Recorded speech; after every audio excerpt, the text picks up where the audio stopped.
Hi everyone and welcome back to my channel. My name's Sophie and this channel is chronicling my journey of living my best life with multiple chronic health conditions. I realized when I was doing my mental health series that I never really talked about therapy. So that's what this video is going to be about. There shouldn't be anything triggering in this video, but just to be on the safe side, I'm not sure what I will be babbling about as I don't have notes for this. I've been in and out of therapy since I was probably younger than 5. When I was young, I had a lot of anger issues, slamming doors, telling my guardians, my legal guardians, that I hated them and everything. So I was put in therapy very, very young. And then with all of the trauma and whatnot, I continued through therapy. At one point, my therapist, who was a licensed psychologist, was actually seeing me for free because he no longer accepted medical assistance, which is what I had up until I was 21, I think it was. So, in and out of therapy for my whole life.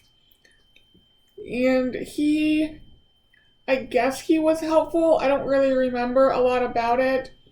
I remember he was more angry when I told him about the abuse, for instance, that I didn't want to talk to him about it.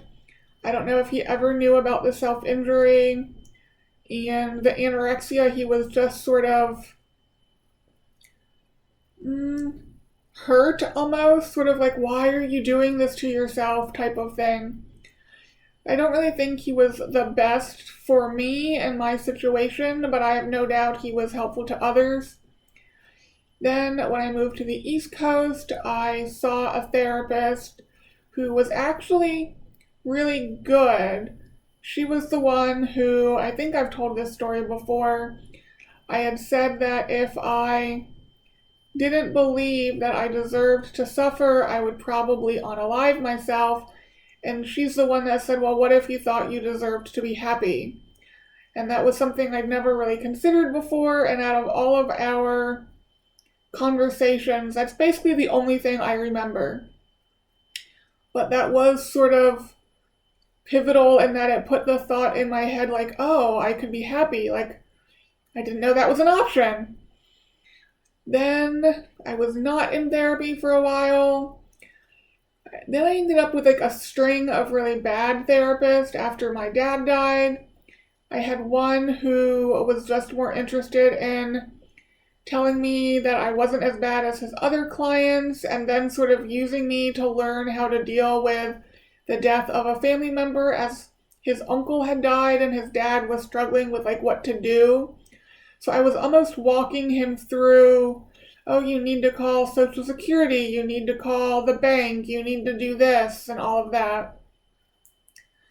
I had a therapist who had 2 locations, and I think on at least one occasion, she didn't tell me which location she was going to be at.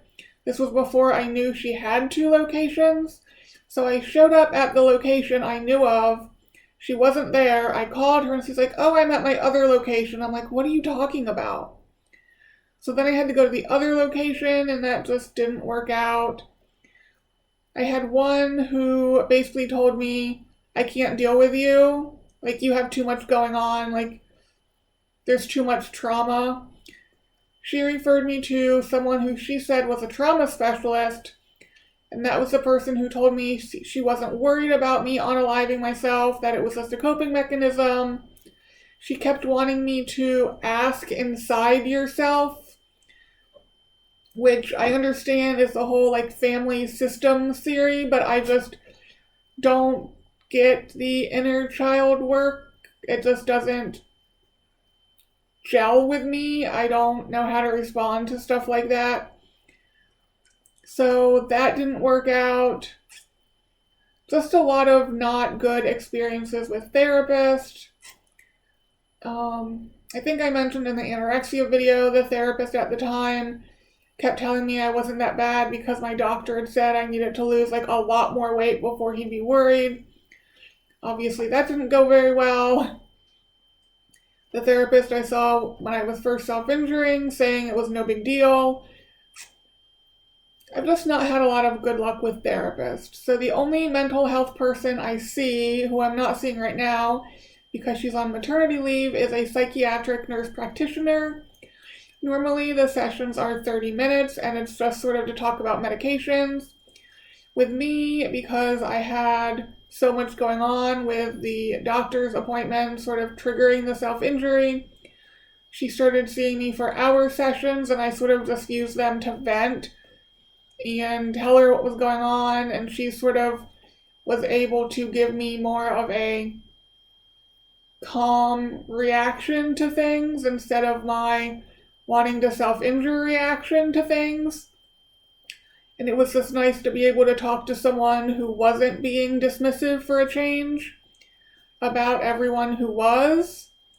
That was definitely very helpful. When she comes back from maternity leave, I will probably still see her, but not frequently.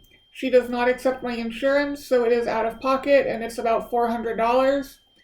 And as I've said, my functional nurse practitioner is also out of pocket, and depending on how long the visit is with her, can be for $500.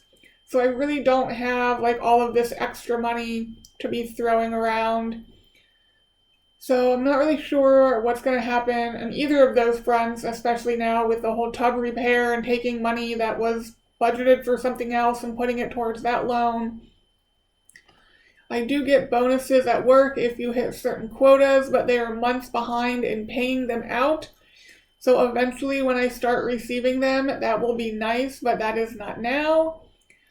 And I don't know if I will ever go back to therapy. I'm not sure. I'm positive someone out there could probably help me. I just don't know if I want to go through the trauma of trying to find someone.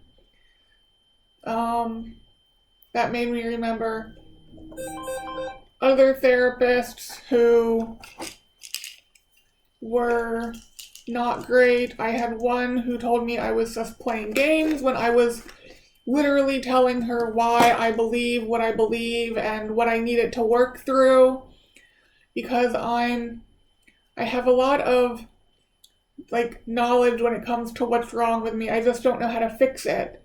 That's why I was in therapy, to help resolve some of these lasting triggers that I still have. And I was telling her exactly what my abusers did that sort of got me believing what I believe. And she was like, "Are you playing a game?" And then I saw an art therapist who wasn't helpful at all, really. Nothing against art therapy, it just wasn't what I needed. I know what I need, and I just don't know how to find it. So I've not had luck with therapists. I have no current intention of going back, at least not anytime soon. Maybe sometime in the future, I don't really know. But after all of those mental health videos and talking about the trauma and the self-injury and the eating disorder and everything else, and I mentioned before that I'm not currently in therapy. If any of you were wondering, this is why. And my psychiatric nurse practitioner does agree with me that therapy, at least at the time when I was self-injuring a lot, because I wasn't coping well with doctors being dismissive, would probably do more harm than good given the track record I have with therapists. So that is my sort of therapy in a nutshell experience. I've been in and out since I was at least 5.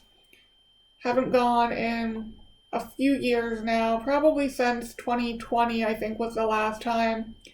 I was seeing a trauma specialist, and he just seemed annoyed that all I talked about was doctors ignoring me.